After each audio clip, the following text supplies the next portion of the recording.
গরম যতই বাড়ুক না কেন চা খাওয়া বন্ধ করা যাবে না, তা শুধু একমাত্র চা প্রেমিকরাই বুঝতে পারবে।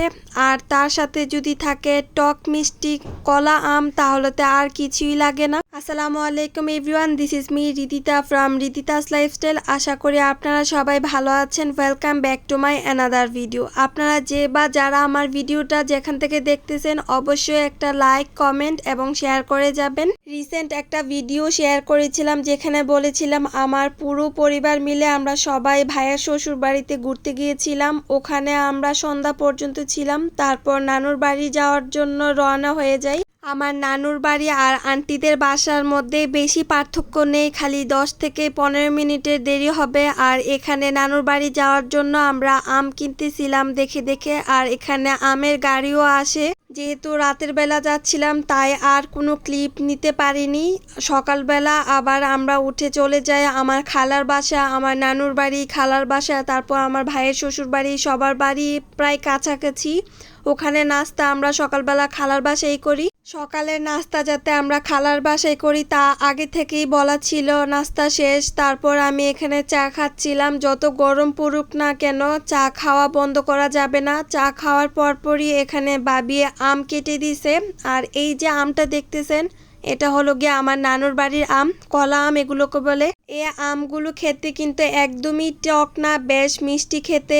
আম খাওয়ার পর আমরা কিছুক্ষণ খালার বাড়িতে থাকি, তারপর আবার নানুর বাড়িতে চলে যাই। হেঁটেই নানুর বাড়িতে যাওয়া যায়।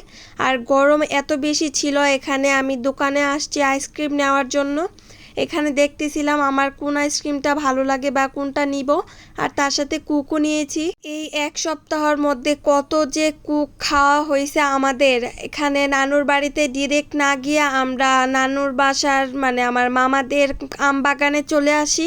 এই আমগুলোর ছবি আমি কাজিন গ্রুপে দেখেছিলাম, ওখানে দেখে আমার খুব খেতে ইচ্ছে করছিল। ফাইনালি আজকে আমগুলো ধরে তারপর পারছি, বাসায় গিয়ে ভর্তা বানিয়ে খাবো ইচ্ছা মতো জাল দিয়ে।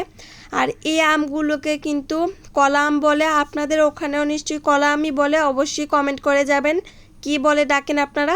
আর এখানে রায়ান আমাকে পেঁপে গাছ দেখাচ্ছিল। আমার হাতের মধ্যে পিঁপড়া কামড় দিছে, এত জোরে কামড় দিছে আমার পুরাটা হাত যেন একদম বশ করে ফেলছে।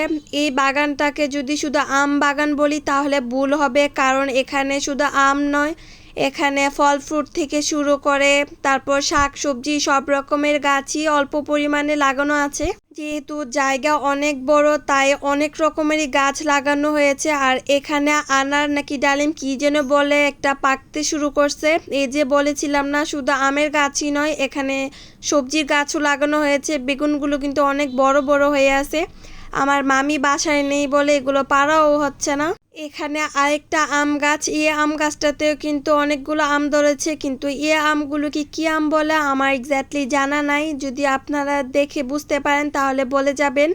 আর এখানে কিছু ডাঁটা শাকও লাগানো হয়েছে। এই যে একটা গাছ, এটা হলো গিয়া আমড়া গাছ। এখানে কিন্তু বেশ আমড়া ধরেছে। গাছটা যদিও দেখতে ছোট কিন্তু অনেকগুলো আমড়াই ধরছে। এখন আমি যে ভিডিওটাতে ভয়েস ওভার দিচ্ছি বা আপনারা যে ভিডিওটা দেখতেছেন এই ভিডিওতে আমি অলরেডি ভয়েস ওভার দিয়ে রাখছিলাম, কিন্তু আনফর্চুনেটলি আমার ওই ভিডিওটা কিভাবে যেন ডিলিট হয়ে যায়, তাই আবার আমাকে ভয়েস ওভার দিতে হচ্ছে। আর এখানে একটা আম আমরা পেরে নিছি খাওয়ার জন্য, সবাই ভর্তা করে খাবো। এই যে কলা আম এখানে আরও আছে, কিন্তু এগুলোকে জাল দিয়ে ঢেকে রাখছে। আশেপাশে অনেক চোর আছে, সবাই আম খালি চুরি করে নিয়ে যায়, তাই এভাবে জাল দিয়ে ঢাকা। তারপরও জাল ছিঁড়ে অনেক আম নিয়ে যাই। এত রৌদ্র ছিল আমরা ওইখানে বেশিক্ষণ থাকতে পারিনি, আমরা ওইখান থেকে চলে যাচ্ছিলাম। আর এটা হলো গিয়া আমার নানুর বাড়ির গাং। এখানে আসলে আমার এক কাজিনের কথা মনে পড়ে যায়, ওই গল্প না হয় কোনো এক ভিডিওতে শেয়ার করব। আর এটা হলো গিয়ে একটা প্রাথমিক বিদ্যালয়।